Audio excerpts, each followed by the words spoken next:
हरे कृष्ण।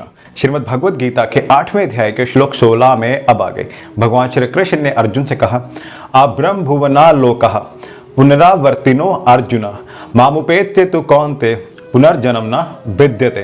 अर्थात इस जगत में सर्वोच्च लोक से लेकर निम्नतम सारे लोक दुखों के घर हैं, जहां जन्म तथा मृत्यु का चक्कर लगा रहता है, किंतु हे कुंती पुत्र, जो मेरे धाम को प्राप्त कर लेता है वह फिर कभी जन्म नहीं लेता। समस्त योगियों को, चाहे वे कर्म योगी हो, ज्ञान योगी या हठ योगी, अंततः भक्ति योग में कृष्ण भावनामृत में भक्ति की सिद्धि प्राप्त करनी होती है, तभी वे कृष्ण के दिव्य धाम को जा सकते हैं और फिर वे वहां से वापस कभी नहीं आते। किंतु जो सर्वोच्च भौतिक लोकों अर्थात देव लोकों को प्राप्त करता है उसका पुनर्जन्म होता रहता है। जिस प्रकार पृथ्वी से लोग उच्चतर लोकों को जाते रहते हैं, उसी प्रकार ब्रह्मलोक, इंद्रलोक या चंद्रलोक जैसे उच्चतर लोकों से लोग पृथ्वी पर गिरते रहते हैं। जो उच्चतर लोकों में कृष्ण भावनामृत में प्रगति करते रहते हैं वे क्रमश और ऊपर जाते रहते हैं और प्रलय के समय नित्य परम धाम को भेज दिए जाते हैं।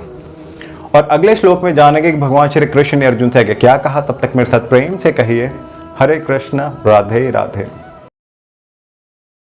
हरे कृष्ण। श्रीमद् भगवद गीता के 8वें अध्याय के श्लोक 17 में अब आगे भगवान श्री कृष्ण ने अर्जुन से कहा, सहस्त्र युग पर्यंतम अहर्यत ब्रह्मणो विदोह रात्रिम युग सहस्रांताम तेहो रात्र विदो जनः। अर्थात मानवीय गणना के अनुसार 1000 युग मिलाकर ब्रह्मा का एक दिन बनता है और इतनी ही बड़ी ब्रह्मा की रात्रि भी होती है। इस भौतिक ब्रह्मांड की अवधि सीमित है, यह कल्पों के चक्र रूप में प्रकट होती है। यह कल्प ब्रह्मा का एक दिन होता है जिसमें चतुर्युग सत्य, त्रेता, द्वापर तथा कली के 1000 चक्र होते हैं। सतयुग में सदाचार, धर्म तथा ज्ञान का बोलबाला रहता है और अधर्म तथा पाप का नितांत अभाव रहता है। ये युग 17,28,000 वर्ष तक चलता है।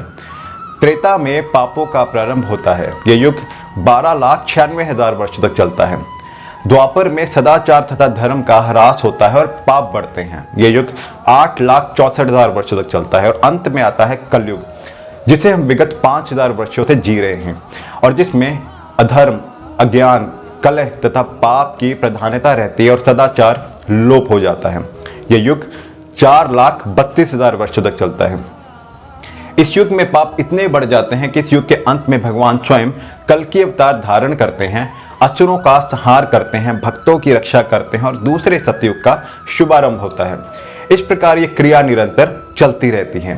ये चारों युग 1 सहस्त्र चक्र कर लेने पर ब्रह्मा के एक दिन के तुल्य होते हैं और इतनी ही बड़ी ब्रह्मा की रात्रि भी होती है। ब्रह्मा ऐसे 100 वर्ष जीवित रहते हैं और तब उनकी मृत्यु होती है। किंतु चूंकि ब्रह्मा इस ब्रह्मांड की व्यवस्था करते हैं और इसलिए वे भगवान की प्रत्यक्ष सेवा में लगे रहते हैं, फलस्वरूप उन्हें तुरंत मुक्ति प्राप्त हो जाती है। और अगले श्लोक में जानेंगे कि भगवान श्री कृष्ण ने अर्जुन से क्या कहा। तब तक मेरे साथ प्रेम से कहिए हरे कृष्णा राधे राधे।